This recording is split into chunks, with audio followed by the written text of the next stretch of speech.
At the stroke of the midnight hour, when the world sleeps, India will awake to life and freedom.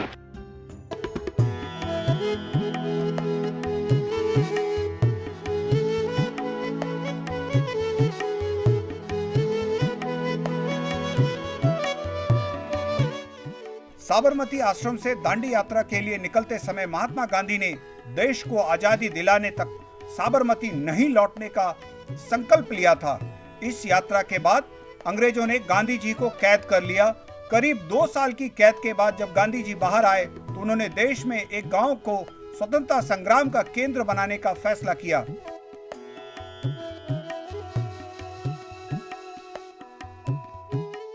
भारताच्या स्वातंत्र्य लढ्यात गांधीजी सगळ्या देशभर फिरून आलेत आणि त्यांनी या नंतर स्वातंत्र्य मिळाल्याशिवाय मी आपल्या आश्रमात जाणार नाही साबरमतीच्या अशी त्यांनी निर्णय घेतला आणि त्या निर्णयानुसार मग त्यांच्यासाठी नवीन निवासाची व्यवस्था करायची तर कुठं करायची याच्यासाठी एक विचार मंथन सुरू झालं। तर त्या विचार मंथनात इथले जे स्वर्गीय जमनालाल बजाज होते त्यांनी आपल्या वर्ध्याच्या या जागेचं त्यांना महत्व पटवून दिलं की बाबा ही वर्ध्याची जागा भारतभराच्या मध्य केंद्रात असल्यामुळे इथून पूर्व पश्चिम दक्षिण उत्तर चारही बाजूला तुम्हाला जाता येईल लवकरात लवकर आणि इथं जागा उपलब्ध आहे आणि अनंतर तिथे सगळ्या गोष्टी पर्याय ज्या आहेत आश्रमासाठी ते सगळं मिळेल असं गांधीजींना पटवून सांगितलं। त्यामुळे गांधीजी इथं यायला तयार झाले।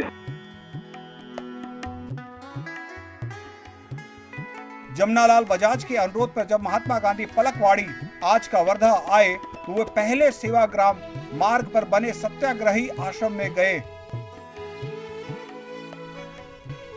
जनवरी 1935 में वे मगनवाड़ी में रहे। वहीं बापू ने आश्रम के लिए एक शांत जगह चुनने की जिम्मेदारी मिस स्लेड उर्फ मीराबेन को दी। कहा जाता है कि सेवाग्राम के लिए जगह मीराबेन ने चुनी थी। इसके बाद 1937 के अंत में बापू उस झोपड़ी में चले गए जहां मीराबेन रहती थीं। 30 अप्रैल 1936 को महात्मा गांधी पहली बार सेवाग्राम आश्रम गए थे। इससे पहले 17 अप्रैल को उन्होंने तत्कालीन गांव शेगांव सेवाग्राम के लोगों से मुलाकात की थी। 30 अप्रैल को जब वह पहुंचे तो वहां कोई झोपड़ी नहीं होने से वह अमरूद के बगीचे और एक कुएं के पास ही एक झोपड़ी में रुके। वह यहाँ करीब 5 दिन रहे। फिर उन्होंने जमनालाल बजाज से एक झोपड़ी बनाने को कहा। बापू चाहते थे कि यह झोपड़ी आम आदमी के घर की तरह हो। उन्होंने सुझाव दिया था कि झोपड़ी के निर्माण की लागत 100 रुपए से अधिक नहीं होनी चाहिए और स्थानीय संसाधनों और स्थानीय मजदूरों का उपयोग करके झोपड़ी का निर्माण किया जाना चाहिए।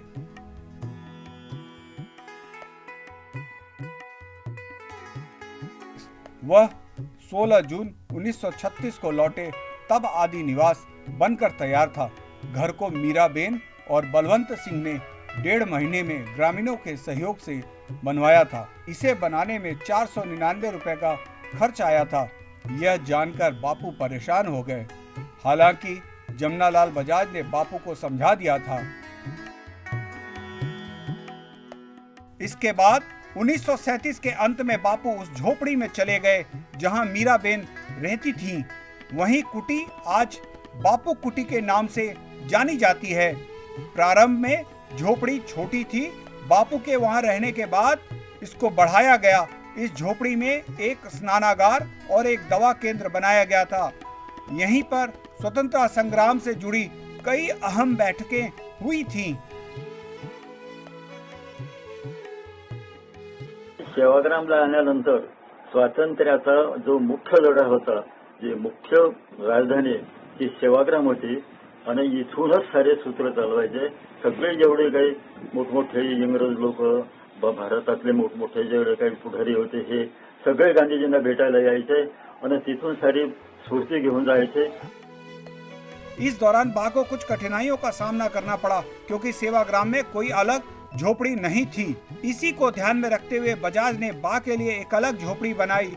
बापू द्वारा उपयोग की जाने वाली विभिन्न वस्तुएं आज भी सेवाग्राम में रखी है। एक छोटी सी अलमारी में बापू की लालटेन, रामायण, बाइबल और कुरान रखी हुई है। इसके अलावा यहाँ कंकड़ कागज के बाट, नकली टूथपिक, थूकदान, पेन और पेंसिल स्टैंड, 3 बंदरों की मूर्तियां, सुई धागा, बॉक्स चरखा, माला, लकड़ी की trophy, marble paperweight, limb scrubbing है। लॉर्ड लिनलिथगो ने सेवाग्राम में एक हॉटलाइन फोन स्थापित किया था ताकि बापू से कभी भी संपर्क किया जा सके। इस हॉटलाइन का उपयोग महत्वपूर्ण विषयों पर चर्चा के लिए किया जाता था। भारत छोड़ो का नारा पहली बार सेवाग्राम आश्रम से ही दिया गया था। इस संबंध में 9 जुलाई 1942 को सेवाग्राम में एक महत्वपूर्ण बैठक हुई। अंग्रेजों को भारत से बाहर निकालने के लिए आंदोलन को क्या कहा जाए, इस पर चर्चा हुई। बापू को उम्मीद थी कि आंदोलन को एक सरल नाम दिया जाएगा जिसे हर कोई समझेगा। यूसुफ अली के नारे वापस जाओ भारत छोड़ो का सुझाव बापू ने स्वीकार कर लिया और भारत छोड़ो का नारा सामने आया।